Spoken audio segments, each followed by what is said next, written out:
The macro environment's constantly evolving, and we've seen these kind of booms and busts in a very short period of time. You travel all over the place and speak to a lot of different people. What is it? What is the vision right now? What do you see out there? Yeah, so we're seeing a lot of crypto projects move from test net to mainnet, trying to get their technology underneath them and actually build something people want. I sense most have spent their times building that tech as opposed to building the customer journey. And so we feel like we're in the stage where people are realizing that they got to find their customer, and and price is an indication of whether or not those companies are going to figure that out at some point. So still a fascinating market, still a good technical idea, but a lot of customers got to show up to make some of these projects work. So this movement really started out as the people's revolution, as a lot of people say. We've heard it many a times. And when I think about the types of people that we've had to educate over the course of the last year and a half, a year and 10 months or so at Galaxy, it's been everything from high net worth individuals to institutions to banks to hedge funds to pension funds. But your products and solution, your solution specifically, seems to have maybe multiple end markets, not just one. So I don't want to silo it into the investment community. Tell us more about that aspect of it. Yeah, so we started selling to investors. That was the beginning of our business. Sure. We had a series of funds. And the outcome of that in the end was we had a series of tools to provide investors themselves. That's still available. It's free to the market. It's called FCAS Tracker. It's a web-based tool where you can track FCAS, its changes to subcomponents over 30 days, 60 days, build trend models, do a whole bunch of stuff. It's free. Go to our site, download it. Everyone will love it.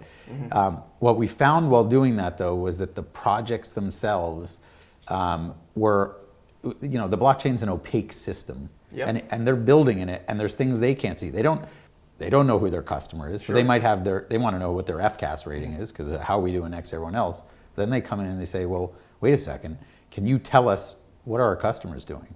Like what's happening? Oh, interesting. Right. Like can you like in any other business, you'd know. You go if you build a website, you go to Google Analytics and here's where my. Nowhere can you get that inside the blockchain. So we started selling to the projects, the platforms. Sure, we can help you understand your own customer so that you can, as you take actions, as you produce activities, oh, did that have impact, right? And our ultimate goal is the more we can educate the crypto project themselves about how to build a business, the more that will rotate into their FCAS rating, obviously, and the more that'll help the investor know where they should invest their capital. I think if I think about successful businesses and things that they did with analytical data, it just popped into my head. Bridgewater was famously known for providing consulting reports to companies, not just it wasn't just like writing. Yeah. That's an amazing angle. That's really, really cool. Yeah, we just brought a guy in from Bridgewater to head up our product, so we'll see if he can bring some of that love to the space. Well, I think you already have it. I think you already have it. Little surprise question here I like to ask. If there was one question that you would want me to ask you, what would that question be? How do you behave as water? Ooh, that's a good one. Do I have to answer that one? Nope. Okay, How do you behave as water? Because we love that Bruce Lee quote. Yeah, I know. I do. Yeah. Okay. Be water. I think the question like now, which is, I said to my team about a year ago, I said, look, 2017 was a year where you were proud to be in the crypto space. Sure. 2018 was a little bit of a weird year. By the end of 2019, 2020, people are going to be saying to you at parties like, oh, you're in crypto? It was like being in the .com era in 2001, like, .com, take that off your name, all right? and so the question is, why are we here and why are we still here? And, to us, nothing has changed. Sure. The industry has just as much innovation. There are wizards and magicians building things for the future in this space.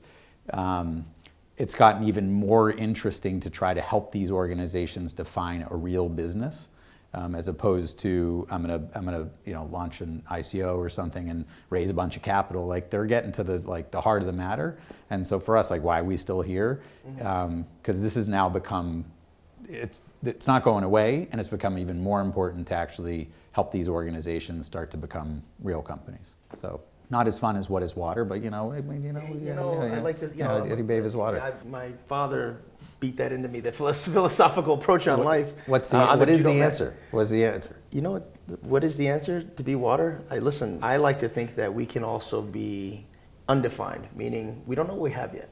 And when I think about being undefined and not knowing what we have, you're a consummate student of your ecosystem or environment.